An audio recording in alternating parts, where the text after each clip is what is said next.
Bien, chicos y chicas, buenas tardes, siendo la 1 de la tarde. Primero para darles la bienvenida a este nuevo ciclo de la CEPRE, en el cual ustedes seguramente tienen muchas expectativas.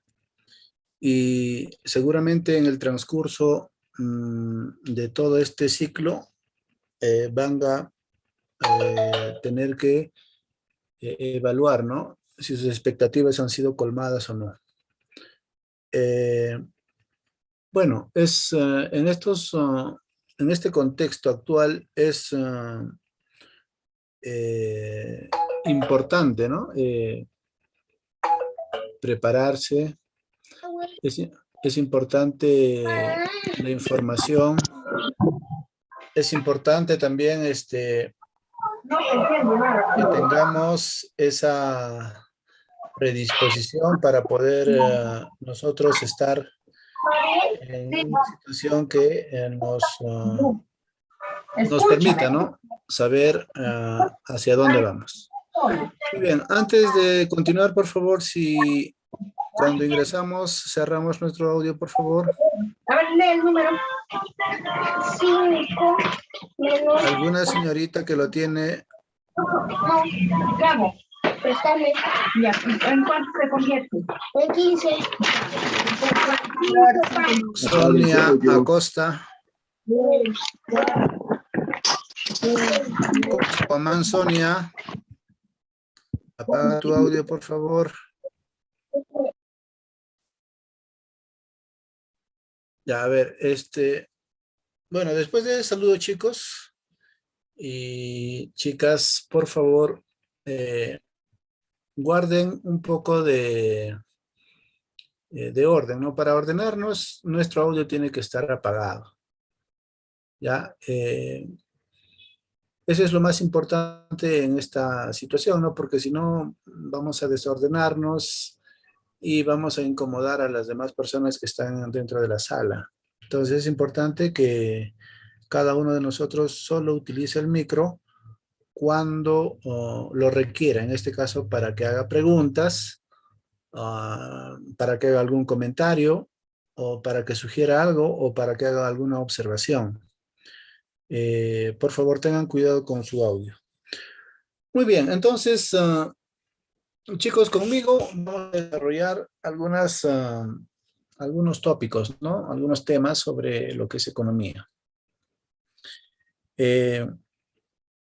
Hablar de economía es hablar, pues, de nosotros mismos, ¿no? Es hablar de cada experiencia que inclusive durmiendo estamos haciendo economía, ¿no? Es una parte de la ciencia que es inherente al ser humano, ¿no? Por una razón simple, ¿no? Tú dirás, ¿y por qué? La razón es simple, pues la razón es que los seres humanos necesitamos de muchos recursos, ¿no? O sea, tenemos necesidades, ¿no? Hay una palabrita de la economía, necesidades. Entonces, pero esas necesidades, como estamos viendo, no la podemos satisfacer, ¿no? Es decir, que las necesidades son ilimitadas. Pero esas necesidades, ¿con qué las vamos a satisfacer? Con recursos, ¿no? Entonces, recursos. Tú dirás, ¿qué cosa es recursos? Bueno, todo lo que consumimos, pues, ¿no? En este caso, entre bienes y servicios. Entonces, tú dirás, bueno, ¿esos recursos son abundantes? No. La característica de esos recursos son escasos. Ahí está el dilema, ¿no? El dilema de todo. Ese es el problema que no podemos solucionar hasta ahora. Es por eso que hay pobres, es por eso que hay personas que ahora en Lima están con ese problema, en San Juan del Lurigancho están con el problema del agua. Es por eso que hay muchas personas que ahorita, seguramente, en muy poca proporción ya están buscando un balón de oxígeno o están tratando de salvar a sus familiares en un hospital contra este virus, o quizás es por eso que hay un problema que antes en la mañana, cuando fui al mercado, había pues varias personas que estaban pidiendo limosna, ¿no? Entonces, eso que es diario para nosotros, chicos, es economía. ¿no? De esa manera debemos ver, no lo debemos ver desde un punto más, dando más énfasis a lo teórico, sino a la cuestión que tiene que ver con teoría, pero a la misma vez con la práctica, ¿no? O sea, la economía se tiene que demostrar en el campo real. La economía se ve en nosotros, en nuestras actitudes, en nuestro comportamiento diario, en cualquier tipo de mercado, ¿ya? Entonces, ese es el problema. Ahora, en la primera parte vamos a desarrollar cómo ha ido evolucionando las ideas, ¿ya? Con respecto a la economía. Ustedes saben, pues, que a lo largo de la historia eh, han habido muchos pensadores, muchos hombres que han pensado, que han reflexionado, que han teorizado acerca de lo que es la economía, ¿no? Desde la edad antigua, si es que quieres tomarlo así, ¿no? La división de la historia, si es que vamos a antigua, feudal, etcétera, entonces hay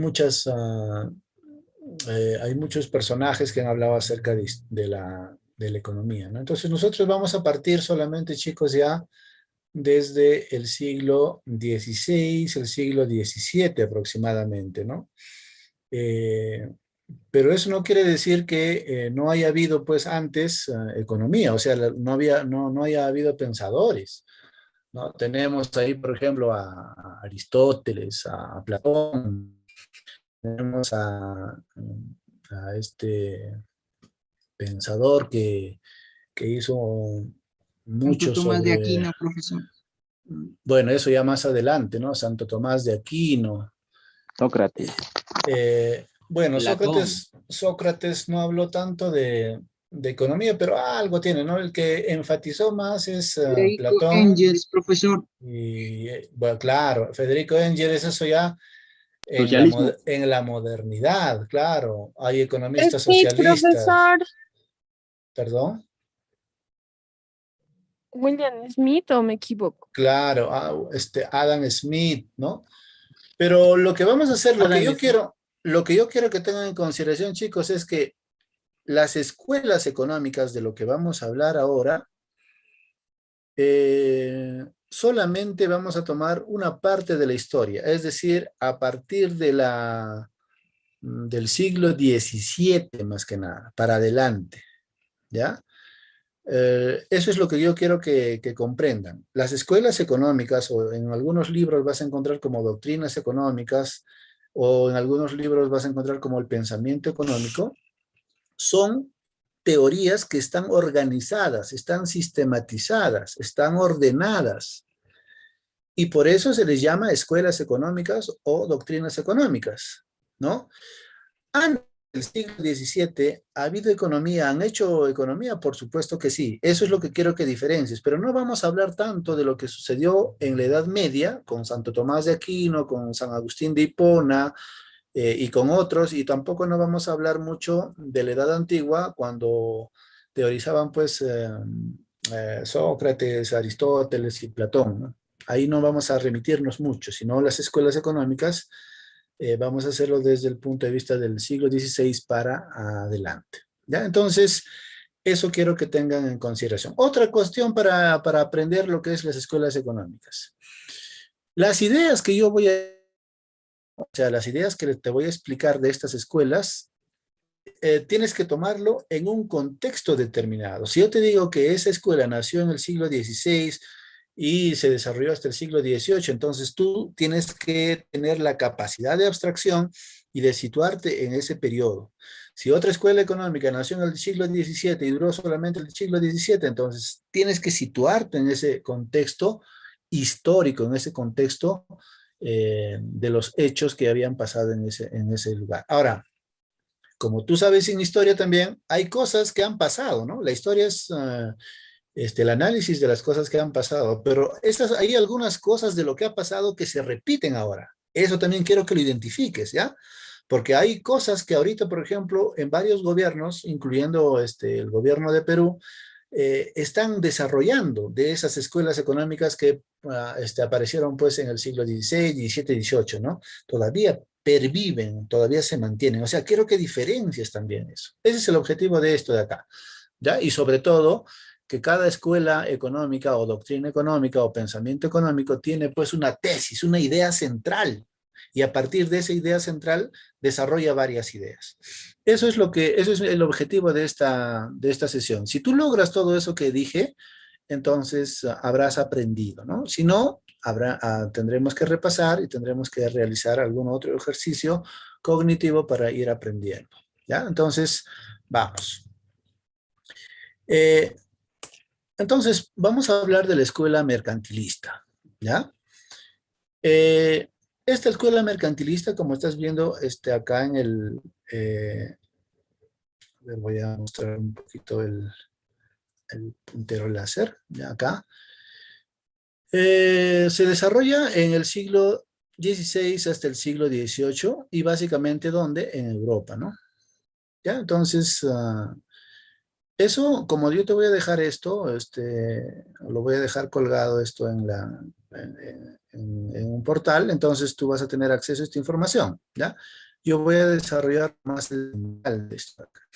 Entonces, fíjense, esta escuela en Europa, ¿ya? Y bueno, tiene acá varios autores o representantes más reconocidos: Antonio Serra, Martín Spilcueta, William Petty, Antonio de Montchalin, etc. Muy bien, ¿cuál es la idea central? Yo quiero, profesor, yo no voy a ser economista, pues no, tú estarás diciendo, entonces yo quiero ideas principales que me ayuden a salvar el examen de admisión. Muy bien. Los exámenes de admisión se caracterizan porque cogen ideas principales de cada una de estas escuelas. Entonces, tú lo que tienes que saber es la tesis principal. ¿Cuál es la tesis de esta escuela? ¿Cuál es la idea principal? La idea principal de esta escuela es que se preocupa por saber cómo se acumula riqueza. Pero riqueza en el sentido de metales preciosos. Metales preciosos, oro y plata. ¿Ya? Entonces, en este siglo, en el siglo XVI en Europa, entonces cuando hablo de eso, tu mente se duele, ¿no? Está la monarquía española, la monarquía portuguesa, la monarquía alemana, la monarquía francesa. ¿Por qué? Porque en ese siglo XVI, según la historia, era un gobierno pues de las monarquías, ¿no? Donde los reyes querían, lógicamente, acumular riqueza. Pero esa riqueza en sentido de ¿qué? En sentido de metales preciosos de oro y plata. Entonces, esa es la idea principal. Dice, ¿cómo acumulamos metales preciosos? O en todo caso, sería así, ¿no? Se preguntan todos los economistas en el siglo XVI y dicen, ¿qué genera riqueza? ¿Qué es lo que da riqueza? Entonces dicen la acumulación de metales preciosos. Ya, entonces hay que acumular metales preciosos. Pero ¿cómo lo hacemos? Y ahí ya va a venir la explicación, ¿no? Entonces la tesis es acumulación de riqueza a través de los metales preciosos. Ahora vamos a ver algunas de ellas, a ver cómo pues era el pensamiento de ellos con respecto a cómo van a acumular metales preciosos. Vamos a ir entonces ahí. Y entonces lo primero que diremos, chicos, aquí, ¿no? Mire, una palabrita. Acá estoy subrayando. Comercio exterior, ¿no? Ya. La tesis es ¿qué cosa? Que se debe generar riqueza. ¿Cómo se acumula esa riqueza? A través de la acumulación de metales preciosos. Entonces dice, ¿pero cómo acumulamos metales preciosos? ¿Cómo ganamos más eso? Entonces, una de las subtesis es que a través del comercio exterior. Mira, comercio exterior. Entonces, ¿qué dice? Si nosotros como país vendemos nuestros productos a otros países, esos países nos van a pagar ¿en qué? En metales preciosos. Entonces, estamos acumulando riqueza, ¿no? Entonces, el comercio exterior es una de las estrategias ¿para qué? Para acumular metales preciosos. Esa es la idea, la idea central del mercantilista. Dice, ¿no? Quiero metales preciosos, pero ¿cómo? ¿Cómo hago? ¿Cuál es mi estrategia? Entonces, el comercio exterior. El comercio exterior tiene que ver con la venta y compra de productos tanto del extranjero como nacionales. En otras palabras, comercio exterior, chicos, exportación e importación, ¿no?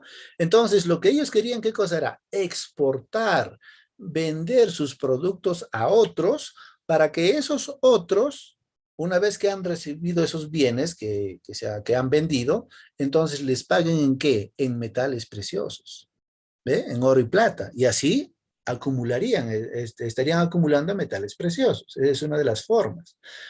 Pero ¿qué decía? Claro, decían ellos también, muy bien, podemos vender nuestros productos y luego vamos a obtener oro y plata, pero también hay algunos productos que no producimos nosotros y entonces ellos nos van a vender a nosotros, ¿no? A eso, ¿cómo se llama? Importación, ¿no? Vamos a importar bienes de otro lugar. Pero eso no nos conviene, dice, porque cuando importamos nosotros, lo que vamos a hacer, ¿qué cosa es? Pagarles a ellos más bien con nuestros metales preciosos. Entonces no nos conviene eso porque está saliendo nuestros metales preciosos. Nosotros queremos que entre a través de la exportación. Entonces ahí se plantea otra cosa, ¿ve? Se plantea ¿qué cosa? Se plantea esto de acá, que voy a subrayar. Esto de acá. La balanza de pagos positiva. ¿Qué dice, chicos, eso de la balanza de pagos positiva? ¿No? Entonces, dice, ¿qué cosa debemos hacer más? Dice entonces, pues, ¿no? Si es que nosotros exportamos, vamos a acumular. Si es que nosotros importamos, van a salir más bien nuestros metales preciosos. Entonces, ¿qué hacemos? Ah, lo que nos conviene entonces, dice, es una balanza de pagos positiva, ¿no? ¿En qué consiste eso? Rápidamente te explico. La balanza de pagos positiva consiste en que la exportación sea mayor que la importación, ¿ya? Como dice acá en el paréntesis, las exportaciones tienen que superar a las importaciones, ¿ve? Las exportaciones tienen que superar a las importaciones. ¿Ya? Esa es la balanza de pagos positiva.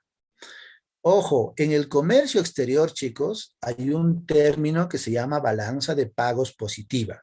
¿En qué consiste eso? En que un país debe exportar más de lo que debe importar. Eso se llama balanza de pagos positiva. ¿Quién lo decía? ¿De quién es esta idea? De los mercantilistas, ¿ya?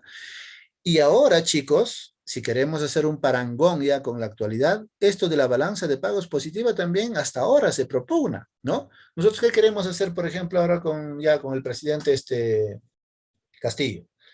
Lo mismo, ¿no? Queremos vender más, pero comprar menos. ¿Por qué? Porque cuando vendemos más, ¿qué cosa entran? Ahora ya no entra oro, pues no, entran dólares. Nos pagan en dólares. Pero cuando compramos, o sea, cuando importamos, salen nuestros dólares. Y lo que nosotros no queremos es que salgan los dólares, pues, ¿no? En este caso, los mercantilistas planteaban que no debía salir muchos metales preciosos, ¿ve? Entonces, este término que utilizaron los mercantilistas de la balanza de pagos positiva y el comercio exterior, eso son términos, chicos, que han nacido en el siglo XVI y que ahora todavía perviven en la economía actual. ¿Se dan cuenta? Por eso yo decía, siempre hay que irnos adelante y hay que irnos atrás, o atrás y adelante, para comprender esto. Muy bien. Ahora, entonces, ¿qué más propugnaban ellos? Esto de acá. Estos que estoy subrayando son tus ideas centrales, ¿ah? Hay que ir anotando. El proteccionismo, ¿no? Miren, este término también se usó en el siglo XVI y ahora también se sigue utilizando en economía. ¿Qué es el proteccionismo? ¿No? Ejemplito, mire, ¿ve? Cuando se firmó los tratados de libre comercio, chicos, los tratados de libre comercio. Nosotros tenemos casi 18 tratados de libre comercio firmados desde el 1992 hacia adelante, ¿ya? Entonces, ¿qué decían? ¿Con quiénes hemos firmado? Hemos firmado pues con China, con las economías grandes, ¿no? Estados Unidos, con Canadá, con México, con Chile, con Panamá, con Colombia, etcétera. Hemos firmado tratados de libre comercio. ¿Y en qué consiste el Tratado de Libre Comercio? Que tanto, si hablamos así, que tanto los productos peruanos que van a Estados Unidos entren progresivamente sin pagar ni un arancel, o sea, allá no pagarían impuestos. Y los productos norteamericanos también, cuando llegan acá, progresivamente ya no pagarían impuestos. Por eso dice Tratado de Libre Comercio. Entonces, ¿qué es lo que pasa? Pero hasta ahorita, Protector. ¿qué cosa es lo que... ¿qué cosa es lo que pasa ahorita? Entonces, a ver, lo que pasa ahorita es que, chicos, nosotros no podemos hablar todavía de un tratado de libre comercio así, así estrictamente. ¿Por qué? Porque nosotros cuando vendemos, o sea, exportamos nuestros productos a otros países, en esos países a nuestros productos les cobran un impuesto que se llama impuesto a las importaciones. Y eso técnicamente se llama arancel, ¿ya? Ojo, vais anotando. ¿Qué pasa cuando los productos peruanos van al extranjero? Les cobran un impuesto. Ese impuesto se llama impuesto a las importaciones y técnicamente eso se llama arancel. Ahora, cuando los productos del extranjero, como de China o de Europa, vienen también al Perú, esos productos antes de ingresar al Perú, en aduanas tienen que pagar también un impuesto, ¿no? Impuesto a las importaciones, arancel, ¿ya? Entonces, ¿por qué? ¿Por qué hacemos eso? Porque miren, chicos, a ver, ejemplito. En Gamarra se producen textiles, telas, en China también. ¿Y cuál de esas dos son de esos dos productos, de China o de Perú, es de mayor calidad? Lógicamente, de China. Pero a pesar de ser de mayor calidad, esos productos chinos cuestan menos en el mercado. O sea, a comparación de las telas peruanas que se hacen en Gamarra, las telas chinas son más de calidad, pero también, ¿qué cosa? A la vez cuestan menos. ¿Ya? Pero tú dirás, pero profesor, ¿por qué cuestan menos las telas de China y las telas de Perú cuestan más? Porque allá ha intervenido mayor tecnología y aquí ha intervenido mayor mano de obra, o sea, se paga más a trabajadores. Allá ya no se paga mucho, se paga muy poco a la tecnología y se paga, perdón, se paga muy poco al trabajo y se paga más a la tecnología. Entonces son productos que han surgido a través de la tecnología. Entonces, si esos productos, las telas chinas, entrarían al Perú pagando bajos aranceles, entraría el producto chino y entraría en el mercado a competir con el producto peruano. Entonces, seguramente que nosotros como compradores vamos a comprar las telas chinas porque van a costar menos y de repente tienen eso. Entonces, nuestra industria, la industria nacional, la industria textil nacional, en este caso Gamarra, quebraría, pues, entraría en una bancarrota. No le compraríamos a ellos. Entonces, ahí viene esta idea que te estaba diciendo del proteccionismo. El Estado tiene que proteger a su industria. ¿A través de qué? A través del cobro de aranceles, a través del cobro de impuestos a los productos que compiten con los nuestros. ¿Ya? Es por eso que hasta ahora, chicos, las telas chinas tienen, pues, pagan altos aranceles antes de ingresar al Perú. Y como pagan altos aranceles, entonces a veces los empresarios chinos ya no quieren venir mucho acá, entonces se van a otros lugares donde consiguen menos aranceles. Entonces entran pocos productos chinos y entonces no le hacen mucha competencia al mercado de Gamarra, donde se producen textiles. Entonces, ¿qué estamos haciendo cuando le cobramos más aranceles a esos productos que compiten con los nuestros? Estamos protegiendo nuestra industria nacional. ¿Ve? Entonces, pero esta es una política de Estado, que no solamente lo hace Perú, sino también lo hacen otros países. Por ejemplo, este expresidente de Estados Unidos, Donald Trump, subió los aranceles, ¿no? ¿A quién? Por eso se ganó un lío con la otra potencia mundial, con China. Estaban entrando casi con bajos aranceles los productos chinos a Estados Unidos. ¿Y qué pasó? Que Donald Trump se dio cuenta de eso y dijo, no, están compitiendo con mis productos y entonces ellos como están entrando con bajos precios, mi industria está fracasando. Entonces Donald Trump empezó a subir los aranceles, ¿no? ¿Y eso qué se llama? Proteccionismo. Estaba protegiendo a su industria nacional. Entonces, ahora, por ejemplo, los productos chinos que quieren ingresar a Estados Unidos pagan altos aranceles, pues, ¿no? Y bueno, ya eso disminuye un poco la entrada de productos chinos a Estados Unidos, ¿no? ¿Qué estaba haciendo Donald Trump? Protegiendo. Se llama política proteccionista a los productos o a los, a las empresas, pues, ¿no? De ese país. Muy bien. Hasta ahí tenemos ya uno, dos, tres ideas principales. Ahora, la otra, el Estado. Acá esto, ¿ve? ¿Qué dicen los mercantilistas? Pero ¿quién tiene que hacer todo esto? Dice, ¿quién tiene que realizar el comercio exterior? ¿Quién tiene que proteger a nuestras industrias? ¿Quién tiene que hacer que la balanza de pagos sea positiva?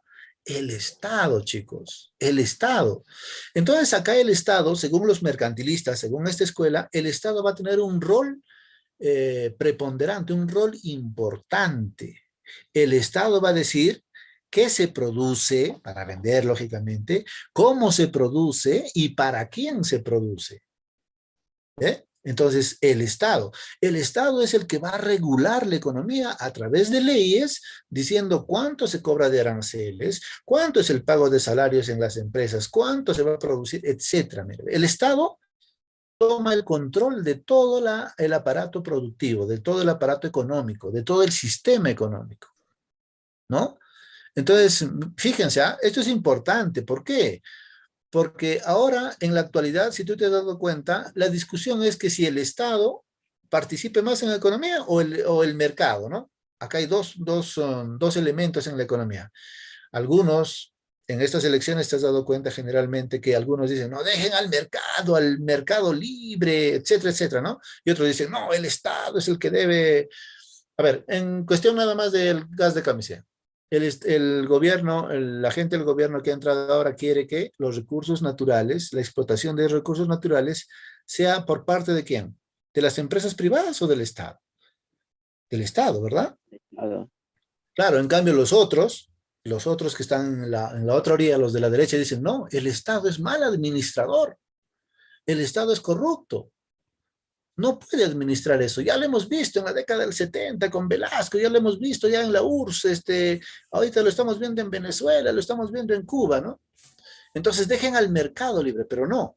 Acá los mercantilistas que dicen que el Estado debe participar en toda actividad económica. Y así lo hacía en el siglo XVI hasta el siglo XVIII aproximadamente. Muy bien. Entonces, chicos, miren, esas son las ideas principales, y con eso ya de repente podemos solucionar, ¿no? Algunos problemas. Me imagino que ya tienen ustedes su práctica, entonces vamos a irnos a revisar a ver algunas cosas que podemos encontrar dentro de lo que, a ver, voy a presentar un momentito las preguntas. Esto es lo que me han enviado. Espero que sea esto. En la semana 1. A ver, una pregunta que esté relacionada con los mercantilistas. Ya, acá lo veo. En la pregunta 7. ¿Están viendo, chicos, lo que estoy presentando? ¿Las Sí, preguntas? profesor. Sí, pues, se mira. Siete.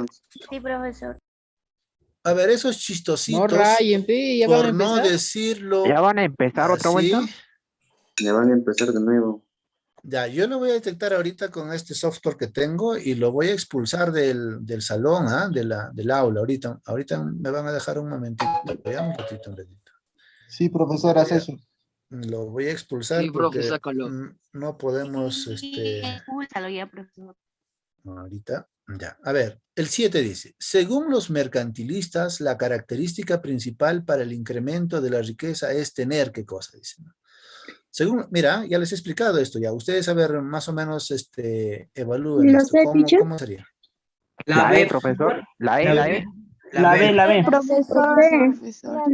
La característica principal para el incremento de la riqueza es tener, ¿qué cosa? La B. La B, la B. La B, profesor. La B, profesor. La B, profesor. La B, profesor. Claro, Metales. cuando dice característica Los principal, metales, pe, profe, los metales. Metales metales. preciosos. claro, la característica principal dice, entonces se refiere a la tesis principal, a la que habíamos dicho nosotros, pues, ¿no? Entonces, pero la característica nomás puede ser inclusive la balanza comercial positiva, ¿sí o no? O puede ser también la poderosa flota mercante, podría ser. Entonces, pero como estamos hablando y hay que saber leer, característica principal, dice, ¿no? Entonces, cuando habla de característica principal es que la mayor tenencia de oro. Eso era para incrementar la riqueza. Podemos encontrar. A ver, ustedes, ¿alguna pregunta que tengan en relación con esa escuela también me pueden decir? De repente? Pregunta, profesor. Dime. Yo lo conocía como bullonismo también, profesor. No sé si sea correcto, así me recuerdo. Por supuesto. A ver, miren, ve. Es que esta escuela mercantilista, chicos, como se ha desarrollado en Europa, pero en varios países tenía diferentes nombrecitos, pues, ¿no? Entonces, por ejemplo, en España se conoció como bullonismo. ¿Por qué? Porque uno de sus representantes máximos y también consejero económico del rey de España en aquellas épocas era pues Gerard Bullón, si no me equivoco, ¿no? Pero por eso se le llamaba, como él es el que propugnaba, le dieron pues algo así como una terminación del bullonismo, ¿no? Entonces sí, hay varios nombres, pero de acuerdo ya a cada país, ¿no? Por ejemplo, esta escuela también se desarrolló en Francia, y en Francia simplemente se llamó pues mercantilismo, ¿no? Mercantilismo, ¿no? Bueno, acá está el nombrecito, antes seguramente han visto, Antonio Serra Bullón era pues el señor, ¿no? No era Jean, era Antonio Serra Bullón. Muy bien, entonces, acá tenemos esa, ¿qué más manifestaba? Y la 1, profe. A ver, la 1 se asume que la economía se convierte en ciencia a partir... No, eso lo vamos a ver con la... bueno, sí es clásica con Adam Smith, pues no, a partir de que publica su obra de la riqueza de las naciones en el año de 1776. Profesor. Pero ayúdenme a buscar primero una pregunta que tenga que ver con el mercantilismo y luego hacemos eso. A ver, la política. Profesor, disculpe, una preguntita. Dime. ¿Thomas Moon también es uno de los representantes de la escuela mercantilista? Thomas Moon, claro. Thomas Moon en Inglaterra. Antonio de La Moncheretier. 17, profesor, la 17. La pregunta 16, profesor, también está relacionada con el mercantilismo. 17 dirás, a ver. En la doctrina mercantilista, en la 17, chicos, en la doctrina mercantilista, la actividad económica más importante, ¿cuál es? Exportación. La exportación, profesor. La exportación. Exportación. Exportación, profesor. Exportación, profesor. Exportación. Muy bien. Ahora, esto es porque está así, ¿no? Porque en algunas otras preguntas dice la actividad económica, la minería, la agricultura o la agropecuaria, decían. En este caso, la minería sería cuando se trataría de esa actividad económica, ¿no? Pero acá nos está haciendo referencia específicamente a esa actividad que genera más entrada de metales preciosos, ¿no? Ya, el 18 también tiene que ver con eso, ¿no? Miren, la escuela económica que formuló la tesis de que la riqueza de un país se basa en el saldo positivo de su balanza comercial. No se olviden de ese término, es mercantilista.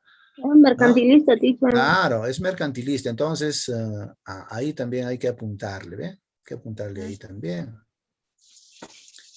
A ver, macroeconomía, ya, nada más. Entonces, a ver, vámonos ya a la otra escuela económica. Voy a presentar. Profesor, tengo una pregunta. Dime. Profesor, Colbert más o menos de qué nos habla en mercantilista, teacher. Jean Baptista Colbert. Colbert desarrolló esta escuela en Francia, ¿no? Por eso en Francia se llamó el colbertismo también, ¿no? Le dieron este nombre. Pero en general todos los mercantilistas tienen estas ideas que les he dicho, ¿no? Colbert, por ejemplo, hablaba más acerca del proteccionismo, hablaba de un poco de la división del trabajo, también hablaba, ¿no? En general, chicos, hablaba en general de todas estas ideas que les estoy dando, ¿no? No específicamente. Si vamos a tratar específicamente, ahí no se pierdan. O sea, las exámenes de admisión no es para que tú conozcas las especificidades de cada autor, ¿no? Porque estaríamos volviendo ya a la época tradicional. Yo lo que quiero que se centren y tienen que entenderme, y por eso lo dije así a inicios, entiendan la escuela económica en un contexto, pero en contexto general también. ¿Ya? No hagan eso. No te escucho bien, no sé si... Si puedes escribirlo de repente, a ver, en el chat, no te escucho bien. Apaguen sus audios, por favor. Ya, al que no le estoy escuchando que está cortado, no sé quién era, puede escribir en el chat, por favor. Apaga tu audio. Cristina Sánchez.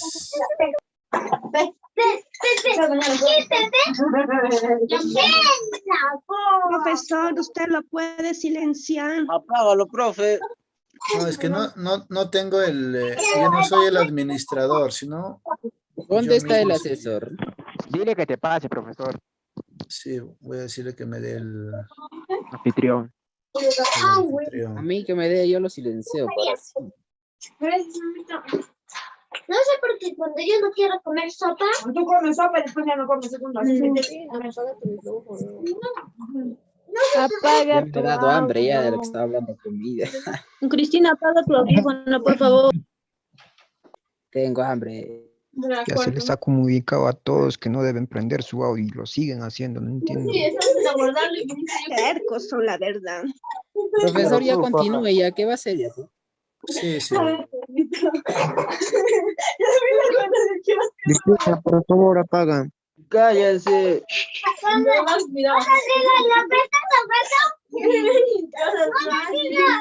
Apaga tu audio, por favor. Compañera Cristina. A ver, jóvenes, por favor. Jóvenes, a ver, comenzamos con el problema, por favor. Cristina Sánchez, ¿qué profesor? Profesor, silencia ya, profesora. Cristina Sánchez. Manuel, si puedes silenciarlo, por favor, no tengo... Jóvenes, por favor, a ver, comenzamos con el desorden. Jóvenes. Profesor Manuel, silencialo, por favor. Usted tiene toda la potestad. Incomoda las clases.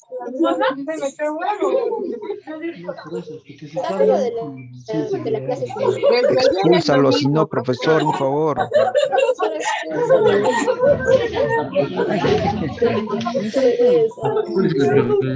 Ahí está el nombre quien Simplemente está retíralo de prohibido el la audio. clase, profesor. Creo que no quiere hacer clase la compañera. Hagan los audios de todos. Está comiendo, déjala comer. Otro lado ya. Esa Cristina se pasa, profe.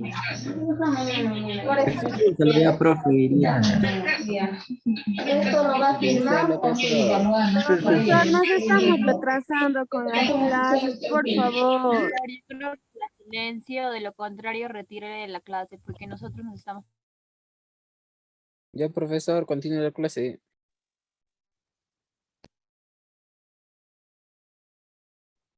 Ya, gracias chicos. Gracias Manuel. Tienes que estar atento, Manuel, para que como administrador tú les pongas en mute, por favor. Muy bien, entonces, chicos, vamos a la otra escuela y para ir desarrollando, ¿no? La fisiocracia o los fisiócratas, ¿no? Tesis principal. La tesis principal de esta escuela económica es que ellos ven cómo se puede generar riqueza básicamente en una actividad denominada la agricultura, ¿no? Esa es la tesis principal de la fisiocracia, dice, ¿no? La agricultura. Primero, entonces, una idea clave es la agricultura. Pero de ahí vienen todas las demás ideas secundarias, ¿no? Si dice la agricultura es la que genera la riqueza, entonces, ¿cómo lo hace? Entonces le dice los fisiócratas como Francois Cournay y Jacques Turgot, que básicamente esta escuela se ha desarrollado en Francia. Entonces dicen, pues, la agricultura es la única que crea, ¿qué cosa? Crea el producto neto. Ojo, hay que anotar por ahí el producto neto. ¿Qué es el producto neto? Dice. Aparentemente eso es un poco complicado, ¿no? Dice, ¿qué cosa genera la agricultura? Producto neto. ¿Qué es producto neto? El producto neto es, ¿qué cosa? El excedente productivo. Es decir, que la agricultura es la única actividad que genera, ¿qué cosa? Excedente. O sea, pongámonos así, mira, ¿ve? Un campesino en Yauli que produce papa, ¿produce exactito para que consuma o le sobra? Le sobra, Excedente. Obviamente. Regala, hasta regala. Claro, pues. Eso se llama excedente productivo. Eso se llama excedente productivo. Eso se llama excedente La productivo. producción intensiva, ¿no, profesor? Claro, entonces, a partir de eso, ¿qué cosa? Ese excedente productivo, o sea, una parte es para que coma, para que consuma, dice el fisiócrata, pero a partir de esa otra partecita que le sobra, eso se puede ir al mercado. Y eso que se va al mercado, claro, lógicamente, ¿qué cosa crea? Genera todo un movimiento económico, toda una riqueza, ¿para quién? Para quien la produce, ¿no? Entonces ellos dicen, ¿la minería hace esto? Decía, no. ¿El comercio hace esto? Tampoco, ¿no? La única actividad que da para eso, ¿no? Es la agricultura, decía. Ahora, y le decían entonces, pero ¿cómo hacemos que la agricultura entonces sea eso que estás diciendo, fisiócrata? Decía, ¿no? ¿Sabes? Simplemente decía, es que la agricultura como es una actividad que tiene que ver con la naturaleza, entonces deja que haya leyes naturales, por eso estoy subrayando, deja que haya leyes naturales que conduzcan la economía, ¿no? Entonces, acá que está diciendo ya, chicos, si ustedes se dan cuenta, no Estado, hay leyes naturales que rigen la economía, no Estado. Anteriormente, o sea, claro, está hablando de una ley natural, de una ley que tiene que ver con la naturaleza y con sus reglas, y está diciendo Estado no. Y por lo tanto, como dice su compañero, está empezando esto que está acá, el liberalismo económico, está empezando con eso. ¿Y qué es el liberalismo económico? En otras palabras, dejar todo a las leyes naturales. Así está empezando el liberalismo económico. Por esto lo vamos a ver más en el clásico. El liberalismo económico empieza con los fisiócratas diciendo que hay leyes naturales que gobiernan la economía. Y no como el mercantilista que decía, no, el Estado acá lo tiene que hacer todo, ¿no? Ellos entonces, por lo tanto, los fisiócratas están en contra de eso. Entonces, empieza el liberalismo económico y ellos dicen, ¿qué cosa? Esta expresión, pues no, que es más larga. Dicen, laissez-faire, laissez-passer, le monde, Badeluy meme. Así es el término en general en francés. ¿Qué quiere decir? Dejar hacer, dejar pasar, que el mundo camina solo, ¿no? Laissez-faire, laissez-passer, le monde, Badeluy meme. Entonces ellos decían, pues, ¿no? Deja. Pero ellos acá todavía no desarrollan esta idea todavía del mercado muy enfáticamente, ¿no? Ya más adelante esto lo van a tomar ¿quiénes? Los clásicos, y lo van a desarrollar mejor todavía. Entonces, por supuesto que ellos estaban avalando, ¿qué cosa? A la propiedad privada, ¿no? Porque las chacras, en este caso estoy hablando simple, o sea, las tierras, en este caso en el siglo XVIII, les pertenecían pues a ¿quiénes? A los señores feudales, ¿no? Y algunos que ya estaban de repente entrando al capitalismo le pertenecían pues a los burgueses que tenían grandes cantidades de tierra, ¿no? Entonces, fíjense, acá hay una contraposición entre el Estado y lo privado, ¿no? Y entonces todos ellos decían que el Estado más bien debe regular y debe asegurar como un derecho fundamental, ¿qué cosa? La propiedad privada.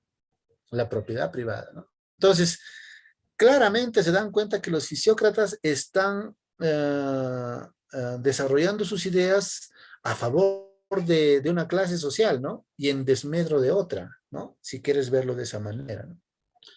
Ahora, los fisiócratas también veían, pues, ¿quién regulaba el comercio internacional? Se daban cuenta en la escuela mercantilista, ¿no? Pero ellos dicen, el comercio debe ser libre. Claro, como están hablando del liberalismo económico, entonces el comercio también debería ser una manera libre, ¿no? Ya acá están empezando los atisbos pues, de estos tratados de libre comercio, ¿no? Y que se están desarrollando en toda Europa. Muy bien. Eso es lo elemental de la teoría fisiócrata. Si alguien quiere preguntar, lo puede hacer, pueden abrir, pero mientras yo voy a ir acá a las preguntitas y vamos a ver qué nos dice acerca de... Profesor, una pregunta. Dime. Profesor. Dime, te escucho. ¿El Estado interviene?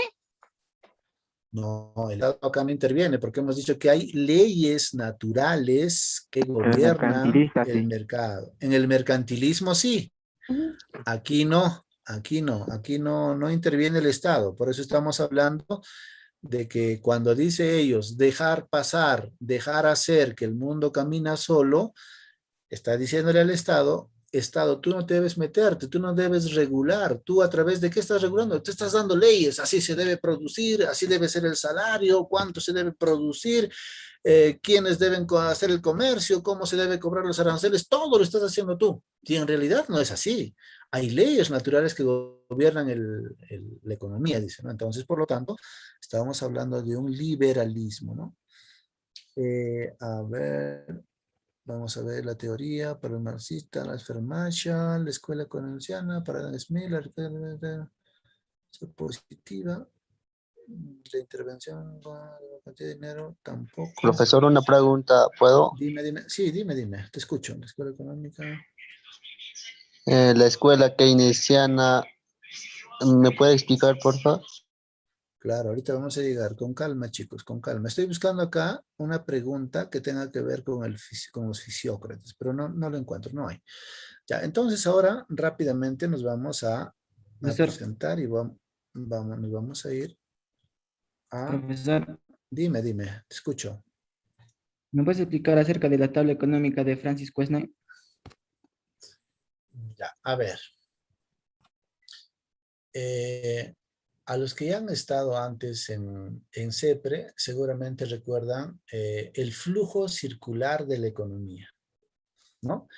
¿Cómo era ese flujo circular de la economía? A ver si lo podemos dibujar por acá, un momento.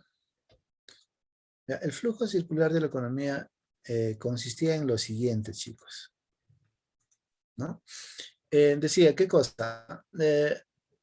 Estos son agentes económicos. Acá están las familias y aquí están las empresas. Acá hay un mercado y acá hay otro mercado. Mercado 1, mercado 2. ¿En qué consistía la tabla económica de Francis Quesnay? La tabla económica consistía en demostrar cómo circulaba los bienes y servicios en una economía. Entonces, mira, ¿qué decía?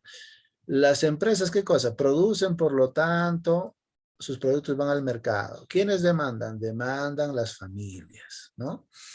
Y las familias, ¿qué cosa venden en el otro mercado? En el otro mercado las familias venden su trabajo. ¿Y quién demanda ese trabajo? Las empresas.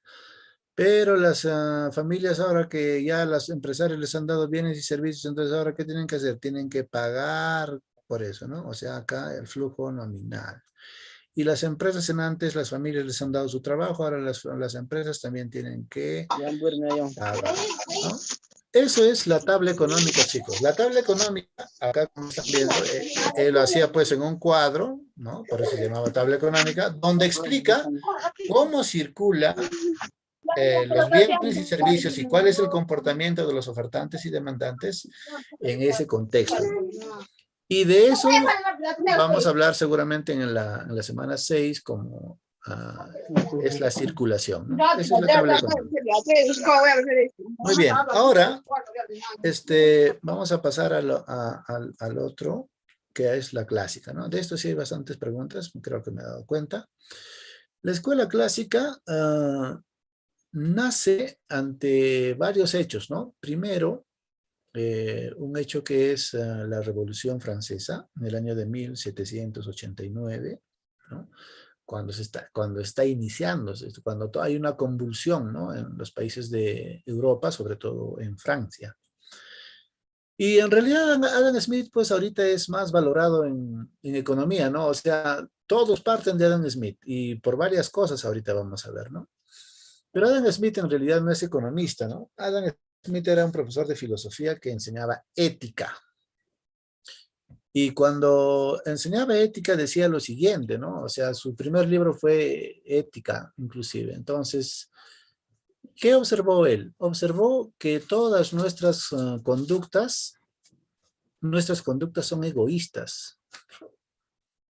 Todas nuestras conductas son egoístas, ¿no? ¿Y cómo lo comprobaba él? De la siguiente manera, ¿no? Decía, a ver, una persona que vende, por ejemplo, a ver, vamos a ponernos a ver, que vende pan, ¿ya? Esa persona que vende pan, que es el ofertante, que es el productor, el panadero, produce pan porque se pone a pensar y dice, pobrecito, la población no tiene pan, entonces voy a producir para ellos. Esa es su actitud, ese es su comportamiento, decía Adam Smith. Y ahorita lo decimos, ahorita vemos si eso es cierto o no, ¿no? Entonces, lo mismo decía. Un demandante, cuando va a comprar al mercado y dice, voy a comprar carne de chancho, y dice, pobrecito, voy a ir a la señora que vende carne de chancho, voy a comprarle porque parece que no vende, voy a ir a comprarle, pobrecita. Dice, ¿no? Con esa idea nosotros vamos también como demandantes. Y Adam Smith se responde y dice, no vamos así de esa manera. Porque cada uno, cuando tanto el demandante como el ofertante va al mercado, su comportamiento es egoísta. ¿Qué dice el que va a vender carne de cerdo? Dice, voy a vender a tanto de precio. Va con la actitud de ganar, no con la actitud altruista, buenita, de que va a vender porque los consumidores necesitan carne de chancho y para que se alimenten, y etcétera, ¿no? No van así, dice. Y tampoco el demandante va así. El demandante no dice, pobrecito, le voy a comprar para que tenga ganancias. No, el demandante también va de una manera egoísta. ¿Y cómo lo comprobamos? Señor, ¿cuánto está la casaca? 120 soles. Oye, señor, mucho, ya, por favor, yo tengo acá 100. Siempre, no, señora, como 100, 120, ya no ganaría nada. Ya, ni para ti ni para mí 110. No me sale, si quieres nomás. Entonces yo me voy a la otra tienda. En la otra tienda venden creo que a menor precio, dices, ¿no? O sea, mira, la actitud del demandante es una actitud humanista, es una actitud, vamos a decir así en términos simples, buena con respecto al ofertante. No. Lo que nosotros hacemos es cuidar nuestros intereses, ¿no? Entonces, y también, lógicamente, el ofertante en el mercado. Entonces, ¿qué pasa ante esa situación? Ante esa situación lo que pasa es que él dice, ¿no? Adam Smith dice, entonces acá nadie está yendo con un sentido bueno, acá todos vamos con ese egoísmo. Y ese egoísmo es el que genera, ¿qué cosa? Genera que haya un precio en el mercado. Y ese egoísmo es el que rige el mercado. Y ese egoísmo es lo que va a llamar él, ¿qué cosa? Por ahí en la pregunta lo he visto, eso se llama la mano invisible. La mano invisible. Entonces, por eso él no podía explicar, ¿no? Porque como era idealista, decía, pero ¿cómo explicas eso? ¿Quién es el que pone el precio en el mercado? Porque decía él, pues no dejen al mercado, porque en el mercado cuando se encuentran ofertantes y demandantes van a actuar racionalmente. Decía. ¿Y racionalmente qué cosa es actuar de un demandante? Que haya que sea menos el precio, pues, ¿no? Y racionalmente, ¿cómo actúa un ofertante? Un ofertante actúa racionalmente cuando él va a vender a altos precios. Entonces, esa racionalidad, entre paréntesis, egoísmo, es el que nos hace actuar. Entonces dicen, dejen al mercado, en el mercado. ¿Pero quién en el mercado? No, en el mercado hay una mano invisible, ¿no?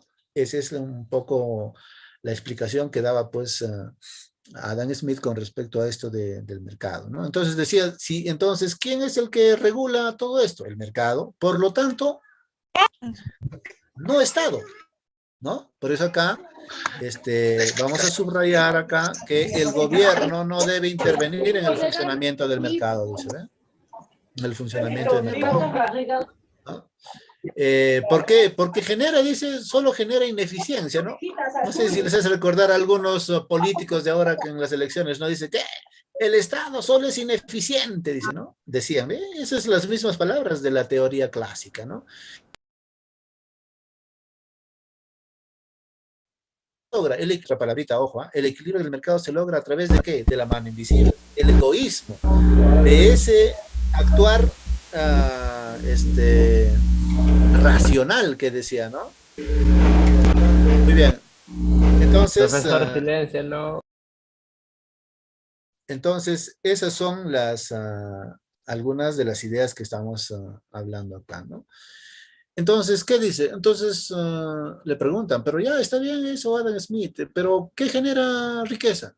El trabajo, ¿no? La tesis principal de Adam Smith, de David Ricardo, de Roberto Malthus, de Jean-Baptiste Say, etcétera, de todos estos clásicos, economistas clásicos, es que sustentan la tesis de que el trabajo es el generador de riqueza. Cualquier tipo de trabajo, decía, ¿no? Cualquier tipo de trabajo, ¿no? Puede ser el trabajo de un artesano, el trabajo de un minero, el trabajo de un obrero, el trabajo de un agricultor, cualquier tipo de trabajo es el que genera riqueza, ¿no? Y hasta ahora, esa teoría todavía pervive, ¿no? Porque esa teoría también la va a asumir Carlos Marx más adelante, pero la va a mejorar, ¿no? De acuerdo a su pensamiento filosófico materialista. Pero hasta acá, por ejemplo, es idea de Adam Smith. Otra de las cosas que plantea la teoría clásica, pero ya no con Adam Smith, sino con Jean-Baptiste Say y con Roberto Malthus. A ver, vamos a hablar de Roberto Malthus primero porque he visto por ahí una pregunta. Para los clásicos, chicos, equilibrio, o sea, hay equilibrio de mercado, dicen ellos, ¿no? Esto de acá, equilibrio de mercado. Es decir que tanto la curva de la oferta como la curva de la demanda se encuentran en un determinado punto, ¿ya? El que está yendo para arriba es la oferta, lógicamente, y el que está acá es de la demanda, ¿no? Entonces, se encuentran en un determinado punto, dice, ¿no? ¿Esto qué quiere decir? Que si el ofertante produce 100, a ver, ¿qué cosa? 100 autos, vamos a decir así, los demandantes también van a comprar esos 100 autos. ¿Ya? ¿Eso qué cosa es? Eso se llama la teoría del equilibrio. Esto que estamos viendo acá, la teoría del equilibrio. ¿Ya? Hay un equilibrio en el mercado, dice. Y esto también se conoce como la ley de Say, ¿no? Porque la ley de Say decía, toda oferta crea su propia demanda. Y en realidad esto, ellos lo veían así, de forma ideal, ¿no? Pero en realidad no es así el mercado. O sea, no todo lo que producen los ofertantes se va a vender. A ver, hagamos un ejemplo entonces. A ver, supongamos que un cartero produce 100 mesas al mes. Esas 100 mesas, según la teoría del equilibrio, lo van a comprar, las 100 mesas, ¿no? O sea, fíjense lo que dice acá. En el mercado se encuentra en pleno empleo, dice, ¿no? Mira acá esto también del pleno empleo. Esto acá. O sea, todo funciona casi a la normalidad, ¿no? A lo ideal inclusive podemos decir, ¿no? Bacán sería si yo produzco 500 cuyes mensuales, que todos los 500 cuyes me compren. Eso sería estar en equilibrio, ¿no? Toda oferta crea su propia demanda, pero en realidad no es así, ¿no? Pero ellos planteaban de esa manera la situación, ¿no? A eso le debemos a Jean-Baptiste Say. La otra cuestión es, ¿pero por qué dice? ¿Por qué hay equilibrio de mercado? Porque en la producción, o sea, cuando se produce, ¿qué cosa hay? Pleno empleo de recursos o pleno empleo de factores, decía, ¿no?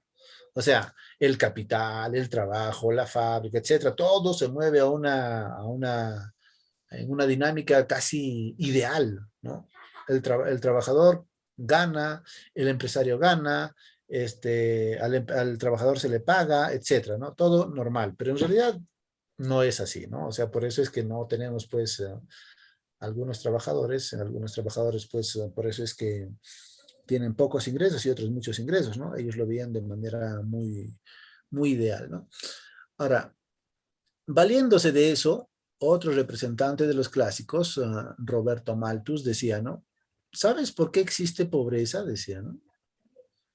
Existe pobreza porque hay aumento de la población, decía. Aumento de la población. Y como hay aumento de la población, la necesidad se incrementa, pues, ¿no? Aumenta y para satisfacer esas necesidades lo que se requiere, ¿qué cosa es? De recursos, pero los recursos son escasos. Entonces él decía, la población crece geométricamente, 1, 3, 5, 7, 9, 11, 13, así, y los recursos con los cuales va a satisfacer sus necesidades, esta población crece aritméticamente, 1, 2, 3, 4, 5, 6, etcétera, ¿no? Entonces, mira, ¿ve? Si la población crece en 1%, hay recursos 1%, ahí no pasa nada, ¿no? Pero la población dice crece geométricamente de 1 a 3, pero los recursos de 1 a 2. Por lo tanto, ahí, ¿qué cosa hay? 1% de pobreza, porque ya hay un 1% de la población que solamente no va a encontrar nada, ¿no? Ahora, sigue subiendo de 3 a 5 la población, pero los recursos de 2 a 3, ahí hay 2% de pobreza, y así sucesivamente, decía, ¿no? Entonces, de ahí viene que estos clásicos también pregonan, ¿qué cosa? La planificación familiar, ¿no?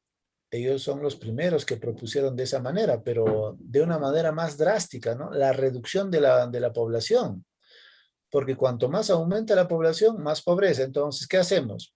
Bueno, pues hay que justificar las guerras, porque en las guerras muere gente, entonces es una política para ellos aceptable. Que venga una hambruna, que venga un terremoto, un sismo y que mate a mucha gente, ¿no? Entonces, esas son ideas extremas del maltusianismo, ¿no? Alguna vez seguramente han escuchado hablar del maltusianismo, entonces de Roberto Malthus, pues. Entonces, esa situación, ¿no? Y en el Perú, pues, se aplicó eso en varios gobiernos, ¿no? Pero en el gobierno que hicieron ver más fue en el gobierno de Alberto Fujimori, ¿no? Con las esterilizaciones, porque ellos también, Fujimori en su política económica creía, pues, que en 1990 cuando ingresa, ¿qué cosa había? Pues casi 80% de pobreza, ¿no? Entonces, ¿cuál era la mejor manera desde el Estado de combatir eso? A través de la planificación familiar, pues, ¿no? Porque ellos también creían que la mayor cantidad de población había hecho que eso se incrementara. Entonces, necesitaban una política.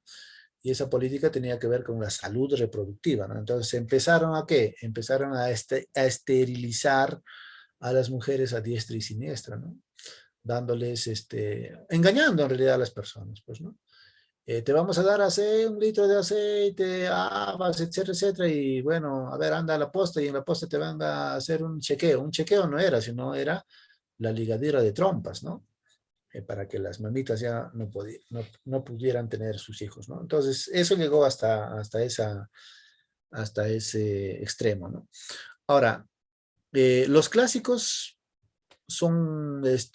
agarran lo que había dicho ya los fisiócratas, ¿no? El liberalismo económico. Eso sí, así dice, ¿no?